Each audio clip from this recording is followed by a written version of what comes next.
항성의 터에 밤이 된 월생만 고요해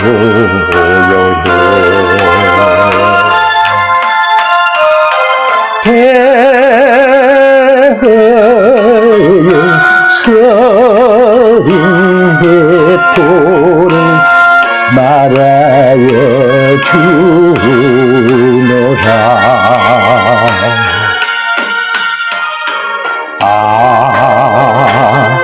악하였다 이 내 몸은 흘러 찾으려고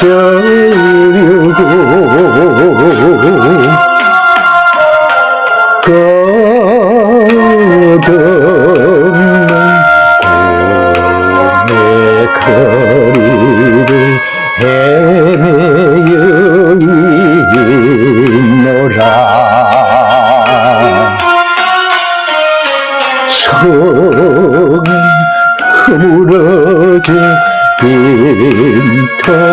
빈터인데 당초만 불어라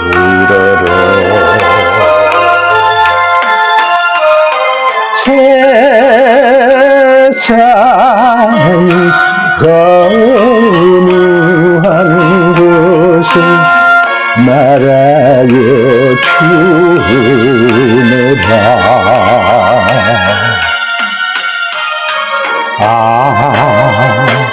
외로운 떠나가는 홀로 잠못이요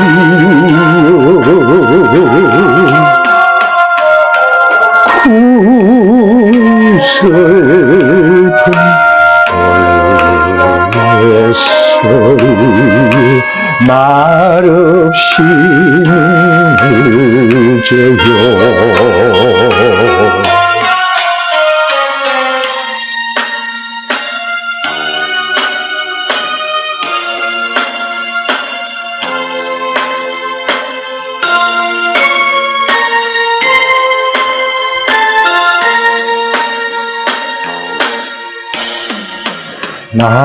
나는 가리로다 끝이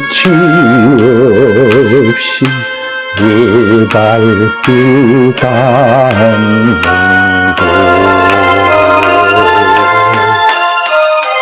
산을 넘고 물을 건너서 정처가 없어도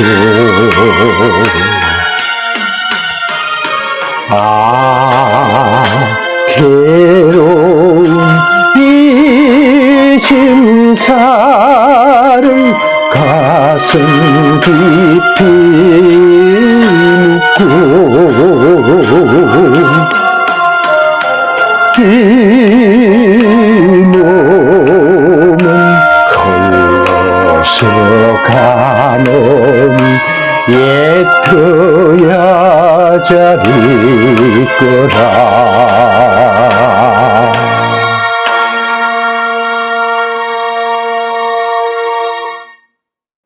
안녕하십니까. 동초 김장실의 노래 이야기. 오늘은 크리스마스입니다. 제가 크리스마스를 맞이해서 항성 예터를 가지고 여러분들한테 얘기를 좀 전해드리겠습니다. 왕팽 작사, 정수린 작곡, 이에리스 노래고 1928년에 나왔습니다. 이 노래가 나왔던 1928년 같으면 1910년에 나라를 잃었기 때문에 한 18년 식민지배가 진행되었던 타이밍입니다. 그러려면은 일본의 무단 통치로 시작된 일본의 식민지배의 성격도 알게 되고 또 우리나라 사람들이 정말 이민족의 지배를 받으면서 2등 국민으로서 살아가는 것이 얼마나 고달픈지 힘든지를 구구절절히 느끼는 그런 시점입니다. 그래서 미국 대통령 윌슨의 민족자결주의 선언에 힘입어가지고 1919년에 3.1운동이 일어났습니다만 또 일본의 총칼에 단단하게 제압이 됐죠. 그리고 1926년에는 60만 세 운동이 일어났습니다만 그것도 또 그냥 일본의 총칼 앞에서 무력하게 진압이 되었습니다. 그래서 모든 측면에서 민족적인 서름을 온몸으로 느끼고 있는 그런 시점이라고 봐야 되겠습니다. 정치, 경제, 사회, 문화 모든 면에서 압박감을 느끼고 서름을 느끼던 이때에 제일 문제가 뭐냐, 정치적으로 대표권이 없습니다. 일본 지금처럼 총독이 조선인이 누가 된다든지 그럴 수도 없고, 고위 간부가 되는 것도 아니고 중하위직 간부로 되어 있고, 조선 총독부에 보니까 상위직 공직자의 92%가 일본 사람들로 채워져 있습니다. 토지 조사 사업이라든지 산미 정산 계획 같은 것으로 경제적인 수탈이 많이 강화가 되었습니다. 조센징이라는 말로 상징되듯이 사회적으로는 2등 국민입니다. 문화적으로는 우리말과 우리 글들이 사용이 엄청나게 제한되었던 그런 시절입니다. 이런 민족적 비애감과 절망적인 심리 상태를 드러낸 노래들이 1920년대부터 후반부터 30년대에 쏟아져 나오기 시작합니다. 대표적인 노래가 항성여터, 목포의 눈물, 타향살이, 나그네 서름, 예수의 소야곡, 눈물 젖은 두만강, 이 전부 하나같이 민족적 비애감과 절망감을 드렸는데, 어떤 식이냐, 일본 사람들이 직접적으로 드러내면은 아주 작사, 작곡한 사람, 노래 부른 사람들을 감옥에 처했기 때문에 은유적으로 표현을 합니다. 그래서 고향과 임의 상실이요, 항구의 이별이요, 나그네 길이다. 이곳저곳 정한 데가 없이 떠도는 나그네 심사, 이런 것으로 민족적 비애감을 드러냈습니다. 이 항성여터는 1927년 순회 악극단이라고 있습니다. 서울에 본부를 두고 이제 한 20-30명, 많게는 20-30명, 작게는 10명에서 한 20명 해가지고 돌면서 악극을 하고 돈벌이를 합니다. 그래서 순회 악극단 연극사라는 단체가 취성자의 천한수가 쓴 대본에 그가 연출한 유랑의 남녀라는 걸 가지고 봉천 등 만주하고 평양, 진남포, 개성 등을 거쳐서 항해도 배천이라는 곳에 공연을 준비했습니다. 이 항해도 배천은 이북에서 제일 유명한 온천지대입니다. 그런데 공교롭게도 비가 사흘날 쏟아져 가지고 공연을 할 수 없습니다. 그래서 여간밤에서 죽치고 지내면서 아이고 뭘 할꼬 하고 생각하고 있는데, 바이올린을 잘 캐는 전수린이라는 분이 갑자기 여간방 창밖에서 오는 비를 보면서 왕팽이라는 작사가하고 같이 개성 공연할 때에 고려 항공터를 간 게 기억이 납니다. 마늘떼기 뭐니 이런 데 가보고 풀벌레 소리가 확 울고, 한때 화려했던 왕궁은 폐허가 되어 있습니다. 그런 게 머릿속에 확 떠오르면서 바이올린을 켜면서 작곡을 했습니다. 그래가지고 왕팽이한테 아침에 켜주면서 내가 이런 이미지를 갖고 작곡을 했는데 가사를 좀 써다오 하니까, 왕팽이라는 사람이 정말 아주 걸재주가 있는 분입니다. 이분이 그 이미지를 그대로 살려가지고, 그래가지고 이제 돌아와가지고 서울로 와서 막강 가수인 이애리수한테 줬는데, 정말 이애리수가 정말 잘 불러가지고, 그래가지고 이 노래를 부를 때마다 사람들이 엉엉 울면서 막 합창을 합니다. 그러니까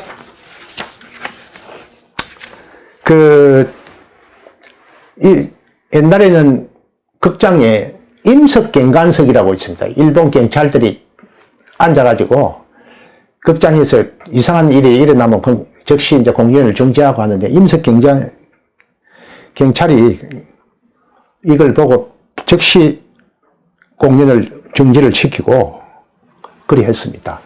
어쨌든 이것 때문에 작사가와 작곡가가 일본 경찰에 불러가가지고 취조도 당하고 했는데, 하여튼 이 에리스가 극단 지성자 공연 중에 부르니까 반응이 폭발적이었다는 게 정말 중요합니다. 그리고 관중들도 울면서 합창을 하는데 정말 대단했다 그럽니다. 그리고 이제 어떤 때는 이 노래 부르지 마라 했는데 이 에리스 관중들이 자꾸 부르라 하니까 이 에리스가 부르다가 임석경관이 중간에 뛰어 올라가가지고 부르는 가수 머리채를 잡아가지고 끌어내리기도 하고 그러기도 했다는데, 또 어떤 경우에는 하도 관중들이 울면서 따라하니까 이 에리스가 프로 가수 아닙니까, 그죠? 그런데 감정이 격해져가지고 노래를 1절, 2절 부르다가 3절에 봐서는 못 불러가지고 몇 번을 미안합니다, 미안합니다 하면서 그래 울면서 같이 부르기도 했다는 그런 얘기가 있습니다. 하여튼 조선 총독부에서는 이 노래가 조선인의 민족 감정을 자극한다 해가지고 금지 가요가 됐는데, 어쨌든 1932년에 항석의 적이라는 이름으로 32년 4월에 빅타 레코드사에서 발매가 되었는데, 그 당시로서는 정말 많이 나갔죠. 5만 장이나 팔렸습니다. 그리고 33년에는 이경설이가 고승의 밤이란 이름으로 재취입을 했습니다. 우리 돌아가신 박정희 대통령께서 정말 좋아했던 노래입니다. 이 노래를 부른 가수 이에리스는 1910년 개성 출생입니다. 본명은 이음적이고 참 인기가 있었죠. 그래서 일본어로 나오는 갱성일보라는 게 있었는데 1933년 1월 7일에서 20일 사이에 4회에 걸쳐서 가히 이에리스와 그라는 제목의 기사를 낼 정도로 인기가 있었습니다.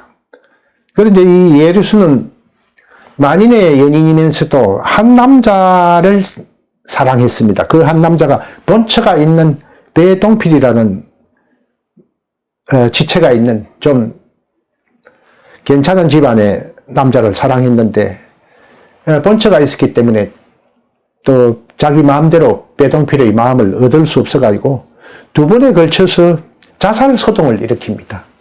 그래가지고 배동필이가 본부인을 정리하고 이 에리스하고 살아가지고 그때부터 이 에리스는 평범한 주부로 평생을 살았습니다.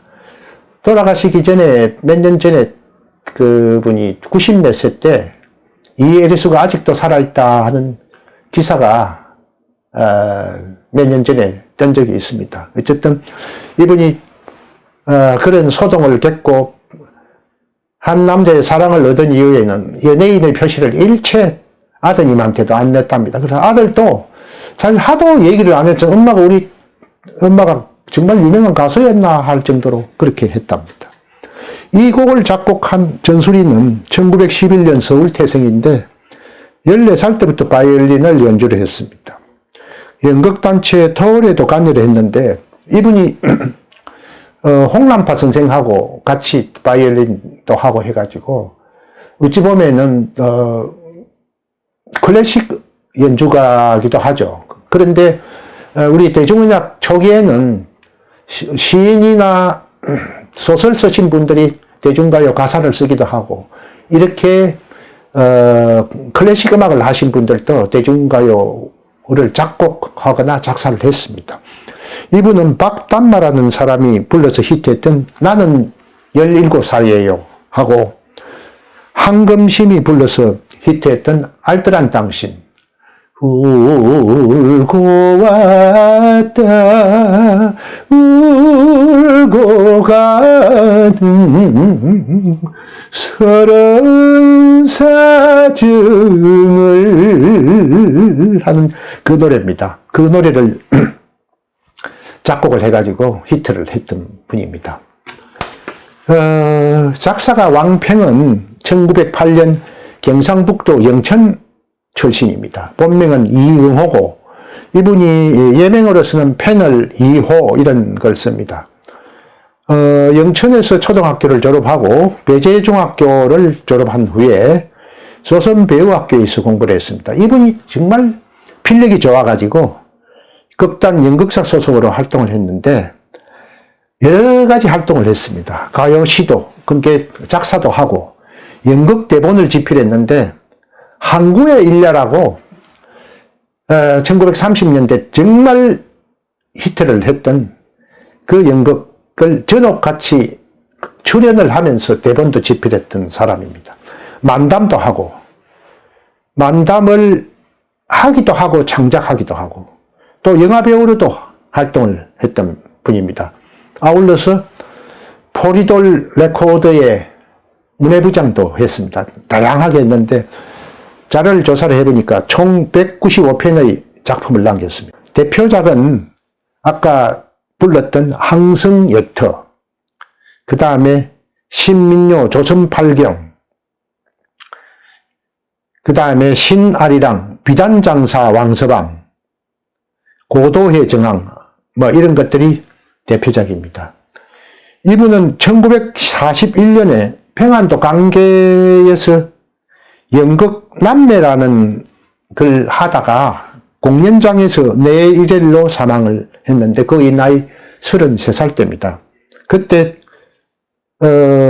작사가 왕평의 아버지가 경상북도 청송군 파천면 송강리 수정사라는 절의 주지였는데 이 수정사란 절은 고려 유명한 스님인 나홍선사께서 창건을 한 겁니다. 그래서 자기 아들 시신을 거다가지고 청송군 송강리 수정사 입구에다가 안장을 했습니다. 지금 아버지 이건조가 있었던 수정사 앞에 그 왕평의 묘소가 있습니다. 왕평은 영천 출신이기 때문에 영천에 뭐 왕평을 기리는 여러 가지 비들도 있고 여러 가지 가요 행사도 하곤 합니다. 오늘 우리 민족의 서름을 마음껏 드러냈던 항성여터를 가지고 여러분들과 얘기를 나눴습니다. 크리스마스 잘 보내십시오. 감사합니다.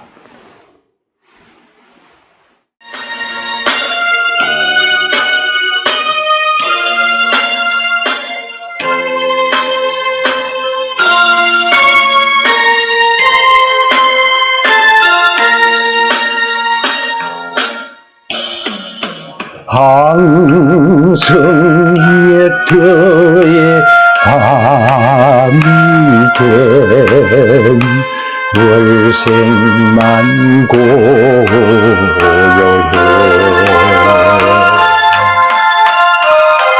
배의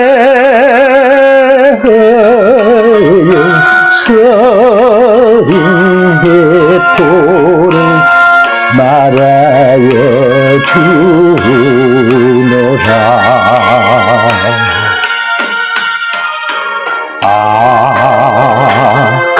악하였다 이 내 몸은 흘려 찾으려고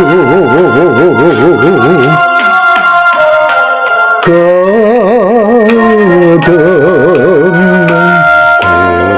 꿈의 거리를 헤매여 있노라. 성은 흐물어져 빈터인데 당초만 불어라.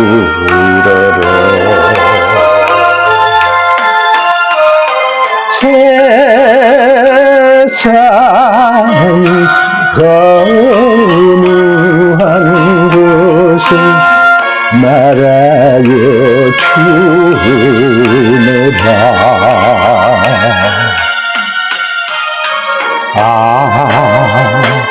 외로운 전하거는 홀로 잠 못 이루어 슬픈 내 소리 말없이 눈을 져요.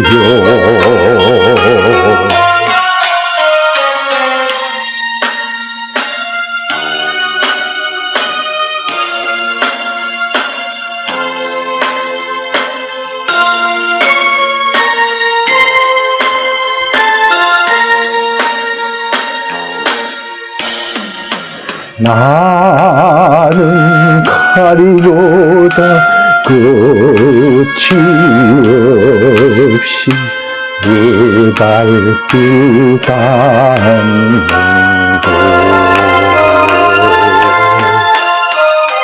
산을 넘고 물을 건너서 정처가 없어도